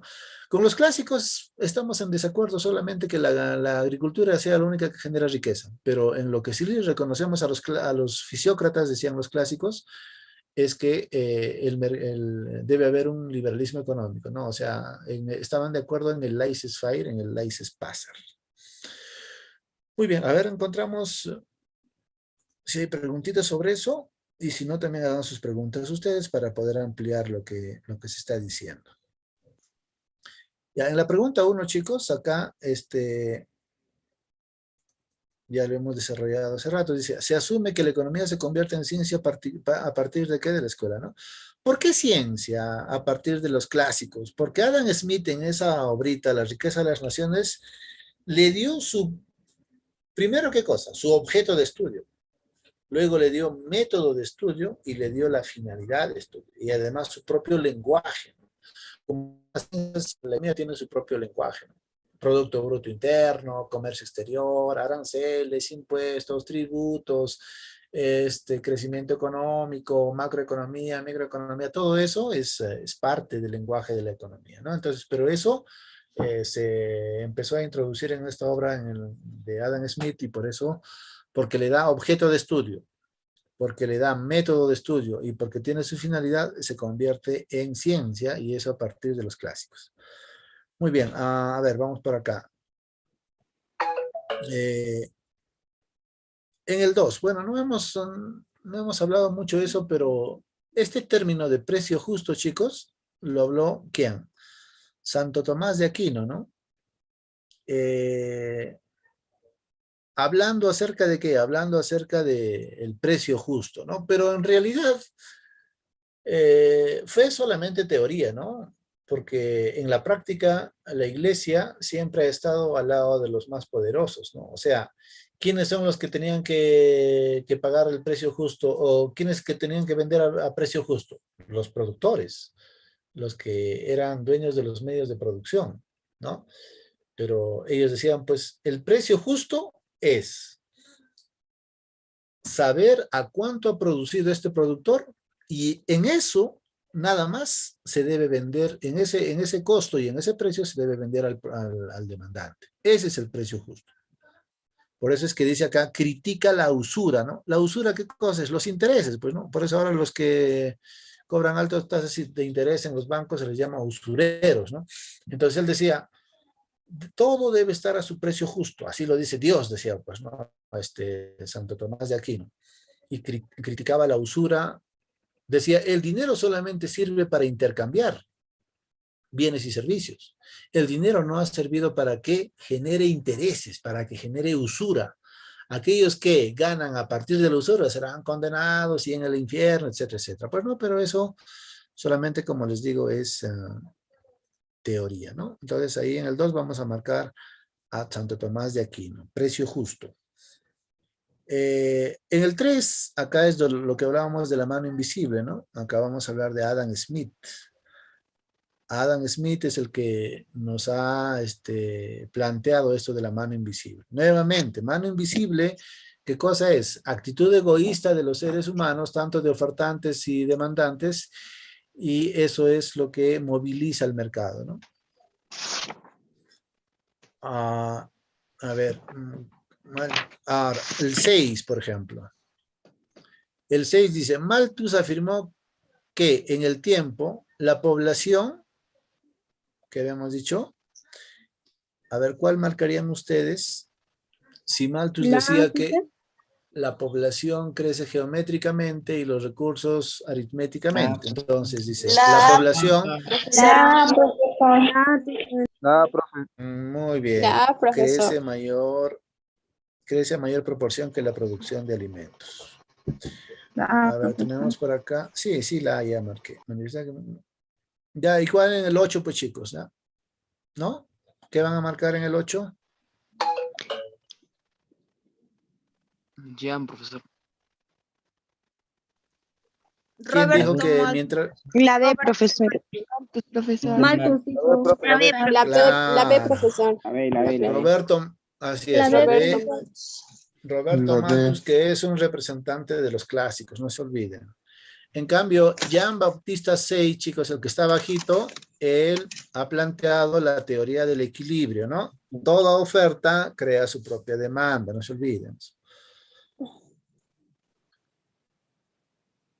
Ya, y acá también ustedes ya lo pueden, el 9, ¿no? El 9, a ver, por favor. Sostenía que la riqueza de los pueblos se basa en el trabajo humano. No, pero si estamos haciendo los clásicos.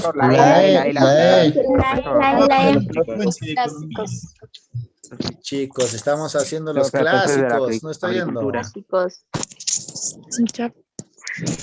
El trabajo humano es concepto de quién, de los clásicos, porque solamente el trabajo humano genera riqueza. Eso, hay que, vea, acá está, mira, las dos palabras claves, siempre lean así.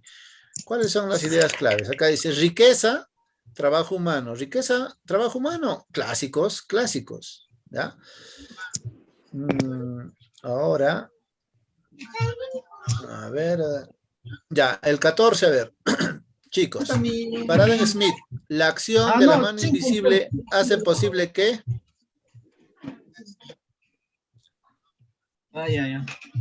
La, profesor. Profesor. Claro, ¿no? El egoísmo, o sea, acá no dice egoísmo, yo lo digo egoísmo porque así lo dice él, sino dice acá interés individual. Cuando tú tienes interés en ti nada más, para ti, dices, no, esto, no le avises al otro, individualismo, pues, ¿no? Interés, es egoísmo. Y ese egoísmo, ese interés individual va a hacer, dice que haya un beneficio para toda la sociedad, ¿no? Y así funcionamos, así, eso es el planteamiento de la mano invisible. Entonces, el 14, la A. Profesor. Sí, dime. Profesor, escucho. una consulta. La 9 Dime. dijo que eran los clásicos. 9, a ver, vamos a ver. Sí, profesor, era clásico. Sí, los clásicos. ¿Y qué planteaban los neoclásicos? Los neoclásicos ellos ya no hablan de riqueza. Los neoclásicos hablan ya de qué cosa, de la productividad y de la utilidad marginal. Eso ahorita lo vamos a ver. Ya, no te preocupes. Y eso estaba representado por Keynes, digo, por Keynes. Keynes, ¿no? Los clásicos, Entonces, no, Marshall el Fichte. keynesianismo no. Es una escuela, los neoclásicos, el neoclásico es otros autores. Por ejemplo, ahí tenemos a Alfred Marshall, tenemos a Karl Menger, a otros, ¿no? Pero no, acá en los neoclásicos no interviene no interviene el que dijiste, ¿no? No es Adam Smith. Ok, doctor, gracias. Profesor, buenas tardes. ¿Puede repetir sobre Jean Bautista, por favor? Ya, Jean Baptiste Say, chicos, es también representante de ¿qué? De la escuela clásica, ¿ya? Y en la escuela clásica, él también dio su punto de vista y dijo que el mercado era un mercado perfecto. ¿Y en qué consiste un mercado perfecto? El mercado perfecto es cuando, dice, las curvas de la oferta y de la demanda se encuentran en un determinado punto. Y ese punto, él lo llama punto de equilibrio. Y ese punto de equilibrio genera, ¿qué cosa? Una cantidad de equilibrio y un precio de equilibrio. ¿Ya?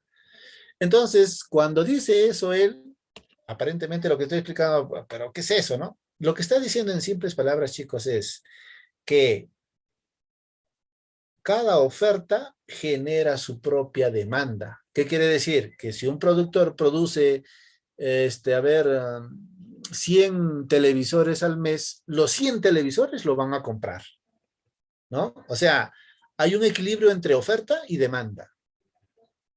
Eso se llama mercado de competencia perfecta. Eso lo vamos a ver en la 7ª semana, pero ahora ya les voy diciendo. Se llama mercado de competencia. Ese sería lo perfecto, pues, ¿no?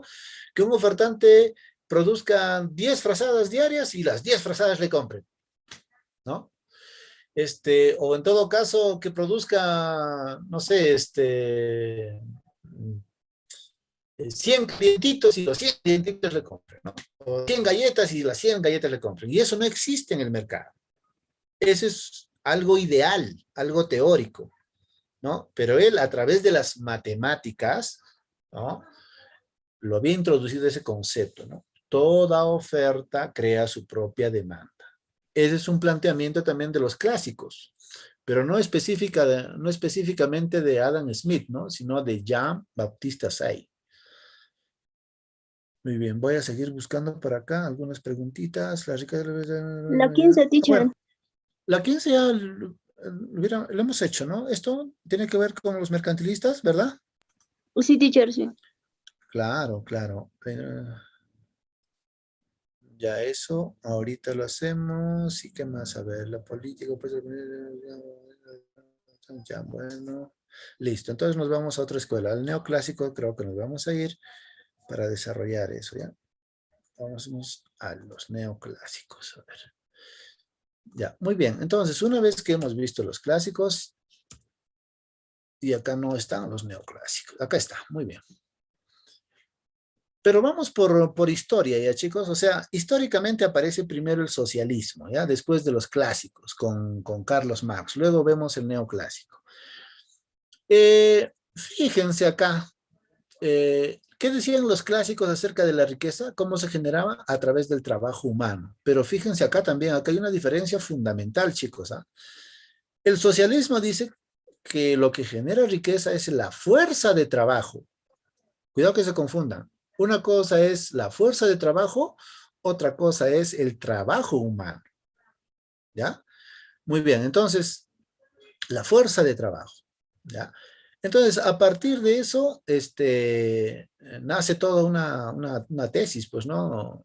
Del socialismo, de Carlos Marx, Federico Engels, principalmente, y lo que dicen es acá es lo siguiente, ¿no? Esto es muy importante.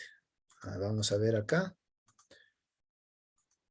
Vamos a hacer con el marcador.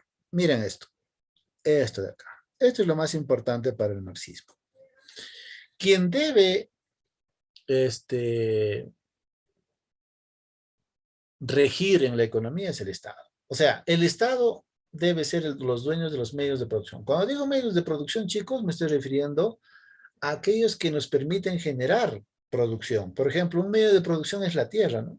A través de mediante la tierra se crea riqueza, ¿no? Agricultura. Las minas, los pozos petroleros, las máquinas, etcétera. Todo eso son los medios de producción. Entonces, si nosotros queríamos hablar como ejemplo, por ejemplo, ahora el gobierno de Castillo, por ejemplo, dice lo siguiente, ¿no? Hemos tenido un problema con el gas, ha subido hasta 50 y tantos soles, y etcétera, etcétera, y entonces eso, ¿sabes por qué? Es porque el Estado no es el productor de ese recurso, pues el gas, no es. Entonces, según los socialistas, ¿qué cosa harían acá? El Estado debe ser dueño de esos medios de producción. ¿Para qué? Para que el Estado regule, para que el Estado determine el costo de ese producto, ¿no? En cambio, en un mercado, en un modelo de mercado, en un mercado capitalista, eso no se entiende así, ¿no? Quien tiene que regular el precio es el mercado a través de la oferta y la demanda, ¿no? Pero acá no. Lo que dice acá Carlos Marx y todos los socialistas es pues que el Estado debe participar, ¿no? Ahora, ¿y debe participar qué cosa? Aboliendo la propiedad privada. Abolir quiere decir desaparecer la propiedad privada. No debe haber propiedad privada, como le decían los clásicos, Adam Smith, etc. Claro, abolir, derogar, finiquitar, ¿no? Darle muerte a la propiedad privada. Porque la propiedad privada solamente hace ¿qué cosa? Genera esto que está por acá, a ver, genera esto. En el trabajador genera una plusvalía, ¿no? ¿Y por qué se refiere a esto específicamente? Porque lo que está generando riqueza, ¿quién es? La fuerza de trabajo del hombre. Pero si genera el hombre riqueza, entonces, ¿por qué no vive bien? Pues así, en simples palabras, eso decía Carlos Marx. ¿Por qué no vive bien entonces? Porque está explotado, porque hay tantos proletarios, decía aquella fecha, ¿no? Que a pesar de trabajar, no tienen unas buenas condiciones de vida. ¿Por qué? Decía. Porque básicamente el capitalista o la propiedad lo que hacía era ¿qué cosa? Apropiarse de una parte de esa fuerza de trabajo. Y esa parte de su fuerza de trabajo se llama plusvalía. Que de otros modos también se dice que miren, a ver, si un trabajador labora 8 horas diarias, dice, según Carlos Marx, matemáticamente lo ha demostrado, que 4 horas eran suficientes. ¿Para qué? Para que gane su salario ese trabajador y pueda mantener a su familia y satisfacer sus necesidades. Las otras 4 horas ya no trabajaba para él. ¿Trabajaba para quién? Para el empresario. Entonces, lo que decía Carlos Marx es, lo lógico sería que le pague pues de las 8 horas, ¿no? Porque las 8 horas está sacrificándose su fuerza de trabajo, la cantidad de horas trabajo lo está desarrollando en 8 horas, entonces de las 8 horas tienes que pagarle. Pero lo que no hacía la propiedad privada y el empresario, en este caso el capitalista, es ¿qué cosa? No hace eso, solamente le paga de 4 y las otras 4 se apropia eso. O sea, es el trabajo no remunerado. O sea, ha trabajado, pero no lo remuneran de eso, sino quien se está llevando eso es el empresario, ¿no? Es decir, que el trabajador está generando un plus valor, más allá de su valor, ¿no? Y eso sabiendo qué cosa, sabiendo que el que genera riqueza es la fuerza de trabajo. O sea, si un trabajador produce una mesa, esa mesa, supongamos, en el mercado vale 100 soles. ¿Quién le ha dado valor a esa mesa de 100 soles? El ¿El empresario. empresario? No. El empresario. No, el empresario no. El empleador. Tu trabajo, profesor. La fuerza de trabajo. Ahí vamos a entrar, claro. La madera, la madera. Trabajador, el chambero. El trabajador. Competencia del mercado. Trabajo, profesor. La madera. Entonces, miren, trabajo del así como ustedes también, hay muchos pensadores, ¿no? Otros dicen, pues no, la máquina, otros dicen, no, la madera, hoy las materias primas, no, el Estado, ¿no? Entonces, miren, chicos, acá vamos a entrar a la teoría del valor, de Carlos Marx. Es importante, mira, ve. Dice, ¿por qué los productos tienen un determinado valor en el mercado? Y Carlos Marx es contundente y dice, por las horas, o acá dice, el valor de trabajo se mide por las horas de producción. O sea, ¿cuántas horas ha intervenido en producir un determinado producto? Ese es el valor en el mercado de ese producto. Cuanto más horas haya desplegado con su fuerza de trabajo el hombre, ese producto cuesta más. Y cuanto menos horas haya trabajado, haya desplegado ese esfuerzo, esa fuerza de trabajo el hombre, cuesta menos. Esa es la teoría del valor de Carlos Marx, ¿no?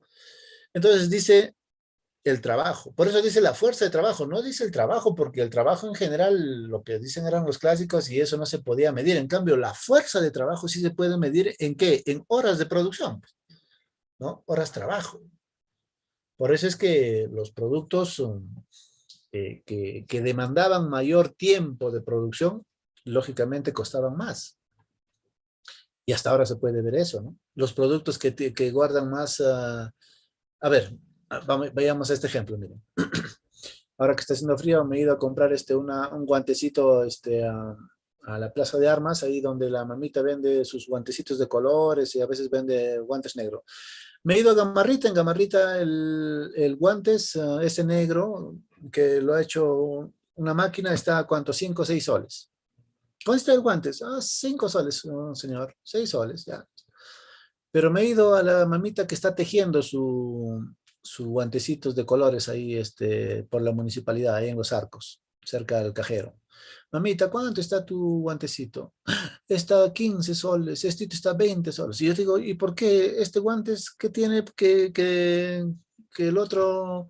¿Cuál es la diferencia entre el otro? ¿Por qué cuesta más? Digo? Está más bonito. Es que el otro tiene Por las calefacción. horas de trabajo. Profesor, el material y horas de Mano de trabajo. obra que ha Horas de realizado. trabajo, El material y horas de trabajo. Mano de obra y La fuerza de trabajo. La Es la calidad. fuerza de Es que me están- trabajo. Mano de obra. Trabajo, profesor. Claro, pues chicos, miren, La la mano de fuerza de obra. trabajo o la mano de obra, como dicen Y ustedes. el material, profesor. Pero Hacer el eso mismo del material es secundario. O sea, no estoy diciendo que el material no juegue un papel importante ahí, pero el material sin la fuerza de trabajo no sería nada. Eso es lo que dice Carlos Marx, ¿no? O sea, a ver, por ejemplo, tú puedes tener material, ¿no? Puedes tener algodón ahí de repente en toneladas, pero si el hombre no lo pone en movimiento eso, no dinamiza eso, entonces, ¿qué hay? ¿Hay algo? No se crea valor, no hay nada. Entonces, por eso es que Carlos Marx prioriza la fuerza de trabajo. Entonces, fíjense, la fuerza de trabajo en ese guantes negro, ¿cómo será? Ya tiene ya el material, el hilo, ¿no? Y entra a la máquina y la máquina rápidamente lo hace y ya, está, listo, salió 5 soles. Ha intervenido poco el hombre ahí. Pero para la mamita que está chachando su coquita y tejiendo, ha pasado muchos procesos, chicos. Miren, ve, ¿qué cosa ha pasado? De repente la mamita tiene su ganadito, lo ha trasquilado.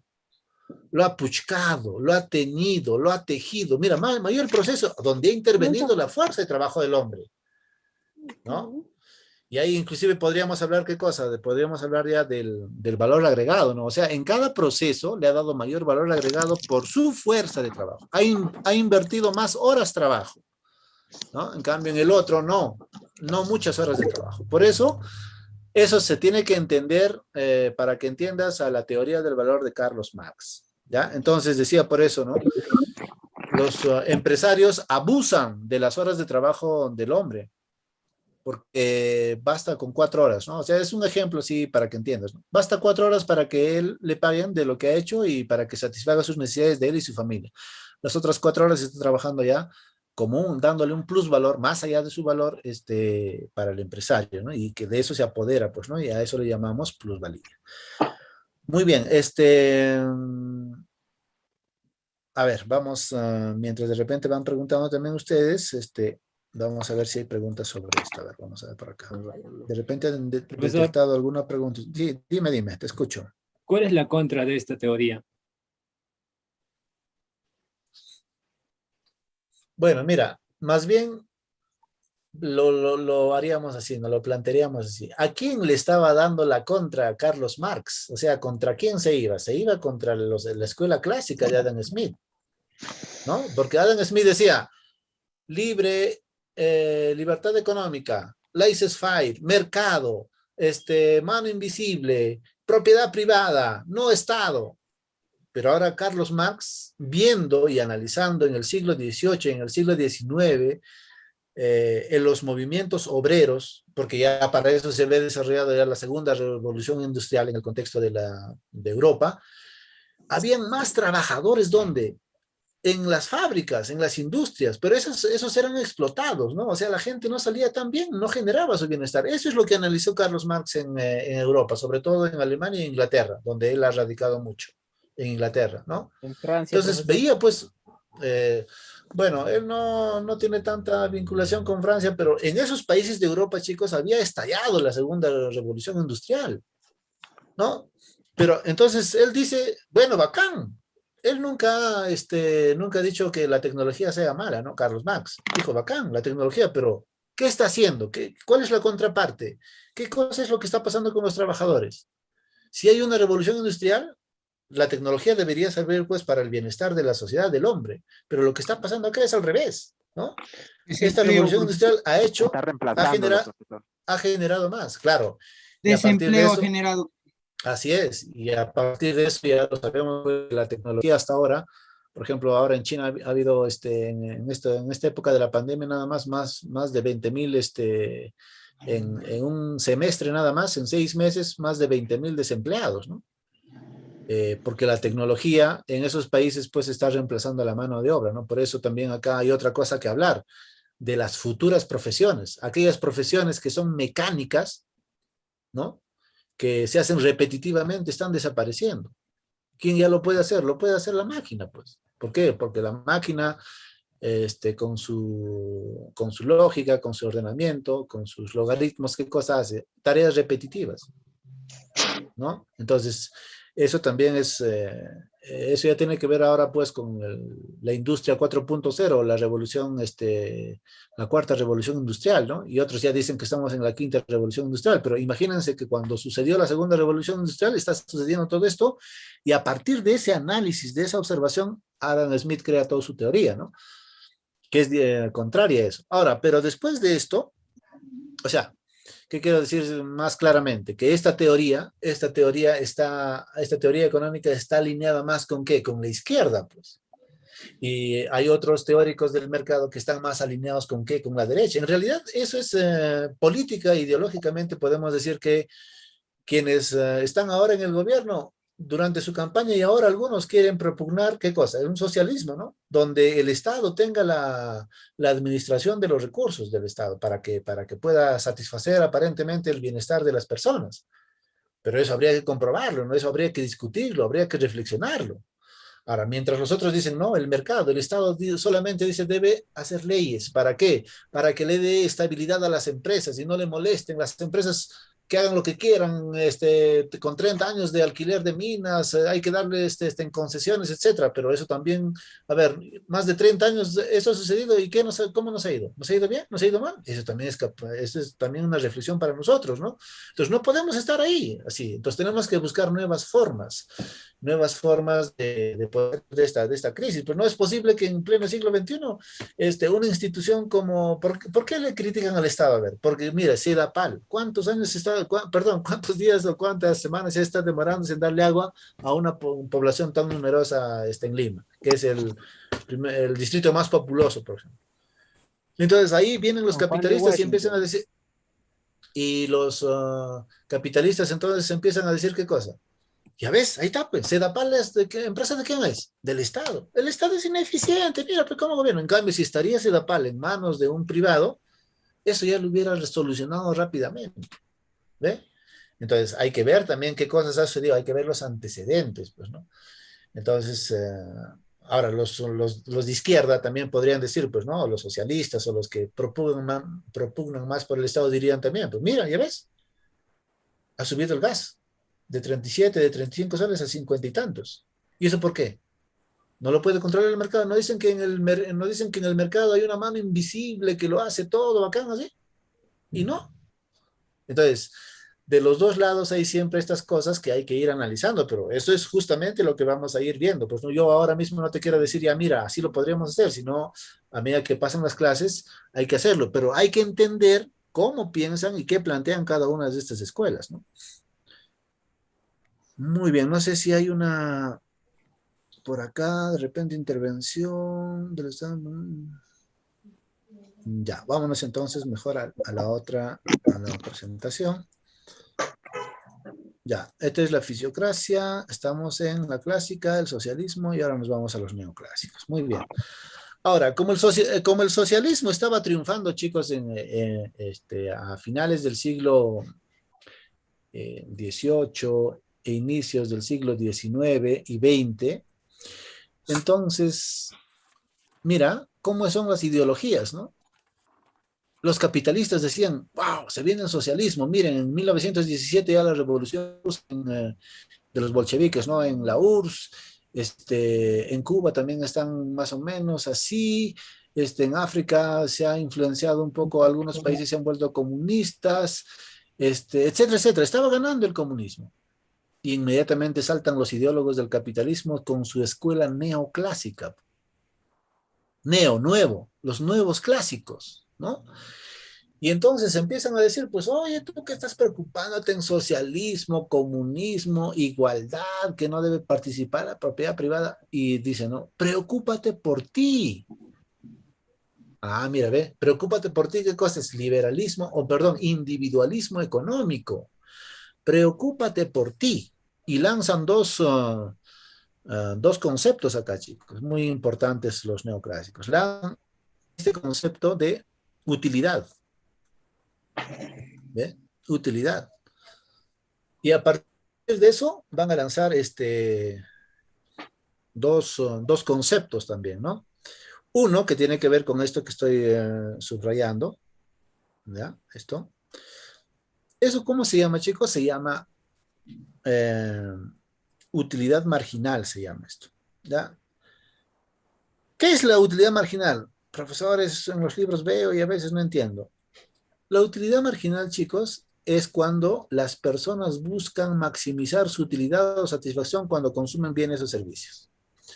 Te lo hago facilito, mira, ¿ve? Cuando nosotros íbamos, vamos a la pollería, ¿qué hacemos, no? Nos chupamos, comemos el pollito y a veces dejamos de utilizar los cubiertos y empezamos a agarrar con nuestra manito y empezamos a chupar hasta los huesitos, ¿no? Y una vez alguien me dice, pues no, como estaba con una amiga, me dice, no comas así, qué vergüenza, ¿cómo vas a comer? Estás chupando, está con tu mano, todo esto, y para eso están los cubiertos, ¿no? Entonces, ¿qué le dije yo? Es que tengo que sacar el provecho máximo a este pollito, ¿no? Y pensándolo bien, ¿qué cosa estaba haciendo? El concepto del neoclásico. ¿Qué dice? Preocúpate por ti. Sácale el máximo provecho a un bien, ¿no? Ustedes cuando han visto cuando toman cerveza también, ¿qué dicen? No toman hasta no quieren botar ni la espuma, ¿no? ¿Qué dicen? Vaya, toda la espuma empiezan a vaciar hasta al estómago. No quieren perder nada, nada, absolutamente nada. ¿Qué cosa es eso, chicos? Una actitud de utilidad marginal. Sácale el máximo provecho a un bien. Hay algunos que, no sé, a ver, ¿qué cosa más podemos mencionar? De repente un televisor o alguna otra tecnología, lo aprovechamos hasta el último, ¿no? Hasta sacarle el jugo, ¿no? Y ¿qué cosa es eso? Ese es un comportamiento típico de utilidad marginal que lo han planteado los neoclásicos. ¿Y el cigarro, profesor? Claro, dice, hasta el pucho, todo, ya listo, ¿no? O sea, ya no hay que dejar nada, o sea, hay que satisfacer al máximo nuestras necesidades. Muy ¿no? miserable ya te, profe. Pero no es por miserables, es que a veces nuestras actitudes son de esa manera, ¿no? Son de esa manera, porque queremos sacar, a ver, son pocas las personas que dejan en un restaurante, pues, la mitad del plato, ¿no? Hay personas, por ejemplo, están comiendo y dejan la sopa a la mitad y el segundo a la mitad, son pocas. La mayoría de las personas, ¿qué cosa hacemos? Nos comemos toda la sopa y todo el segundo, inclusive rascando un poco el plato, ¿no? ¿Eso qué cosa es, chicos? Eso es utilidad marginal. Eso es lo que nos han inculcado desde hace años a nosotros. Lo de la comida, profesor, es siempre en cuando vas con hambre o a veces no. Cuando hablamos de trabajo sería de progreso, teacher. El asesor también. Claro, por ejemplo, podemos hablar también, ¿no? Por ejemplo, en el estudio, también tenemos un individualismo. Por ejemplo, dicen, no ha venido alguien a la clase. Y tú ¿quién sería el buenito? Yo no he encontrado, por lo menos todavía, ¿no? Alguien no viene y de repente todavía está en competencia con él y dice, no, ay, qué bueno que no haya venido con él. Entonces, no comparten ni la información. Amigo, yo no he venido tal día, por favor, ¿puedes compartir la información? No sé, la verdad, no sé, pregúntale, yo tampoco no tengo la información. No, siempre estamos así, ¿no? O sea, estoy generalizando, ¿ah? No estoy diciendo que no haya personas que sí tengan esa actitud, pero ese individualismo económico que nos ha metido el capitalista, porque estamos ya pues en varios años de capitalismo desde que se creó la escuela neoclásica para adelante, eso es lo que nosotros todavía tenemos, ¿no? El individualismo económico. Sí, ahora mismo cuando inició la pandemia, todos nos hemos visto, ¿no? ¿Cómo hemos reaccionado? A ver, hemos reaccionado de manera humana. Cuando alguien tenía, nos hemos enterado los primeros días que el vecino, por ejemplo, tenía COVID, ¿qué cosa hemos hecho? ¿Hemos ido a su casa y hemos atendido? Claro, ese es individualismo económico, es pensar en uno. No tenemos todavía esa predisposición, ¿no? Entonces, todo eso, chicos, esto es parte de la escuela neoclásica, dice, ¿no? Consumidor, demandante, tú busca tu utilidad marginal. ¿Qué estás pensando en socialismo, en mi hermano, en cooperativismo, en la igualdad? No hay igualdad. Piensa en ti. Ese es lo que se llama utilidad marginal. Y el otro concepto es para los empresarios, productividad marginal. La productividad marginal, dicen ellos, al empresario, ¿no? Empresario, produce a bajo costo y vende a altos precios. Esa es productividad marginal. Entonces, el empresario tiene que pensar eso, producir a bajo costo y vender a altos precios. Y dime que eso no piensa un empresario. El empresario, pues, quiere disminuir a toda costa sus costos de producción, ¿no? Lo que hacen ahora en las empresas, por ejemplo, que van a hacer carreteras, no sé qué cosa, le dicen que van a echar 100 bolsas de cemento. ¿Cuánto echan? 50. ¿Y 50? Corrupción, ¿no? Al panadero también se le dice, panadero, tú tienes que, un pan, tienes que poner esto así de esta manera. ¿Cuáles son los ingredientes? 100 gramos, 100 gramos. ¿100 gramos echa? No creo, ¿no? Entonces, todo eso está influenciado por eso, ¿no? Había una señorita, creo que quería participar. Le escucho. No, ahora. Profesor, y el Estado no Lárgate entonces, pues. Ya, muy bien. 2:39, chicos, ¿ya? Un minuto más. Entonces, Esta es la escuela neoclásica que que básicamente su teoría del valor, ¿ya? ¿Qué hace? Es diferente a la teoría del valor de Carlos, perdón, del socialismo, fíjate, ¿ve? ¿Cuál es su teoría del valor? ¿Qué cosa es lo más valioso? Dice, aquel que está determinado, perdón, por la utilidad de la mercancía. Si te sirve eso, bacán. Si no, déjalo. ¿No? Entonces, esa es su teoría del valor. En cambio, la teoría del valor, ¿por qué valen las cosas? En otras palabras está diciendo, por su utilidad. Por su utilidad. Y no valen porque el trabajador haya invertido horas de fuerza acá, ¿no? Sino por su utilidad. Muy bien, hay algunas preguntitas que se nos han quedado, pero a la próxima clase, en los 10 minutos iniciales, vamos a desarrollar esas preguntitas. Y también hay una escuela, todavía 2 escuelas que nos han quedado, vamos a desarrollarlo en esos 10 minutos, que es la escuela keynesiana y la escuela monetarista, ¿ya? Entonces, chicos, hasta ahí vamos a llegar y Doctor, para poder hasta la próxima. la diapositiva, ¿puedes volver hacia atrás? Profesor, pasarías, profesor, las diapositivas al profesor para estudiar. Ya, Las diapositivas, por favor. Escúchenme, se supone que tienen un grupo y por favor agréguenme al grupo y cuando estoy en el grupo les voy a pasar todas estas diapositivas de todas las semanas. Denos tu número, profesor. ¿Un grupo, profesor? Sí, parece que tienen un grupo, ahí va en el chat mi número, por favor, y luego me agregan. Ya listo, 409-537.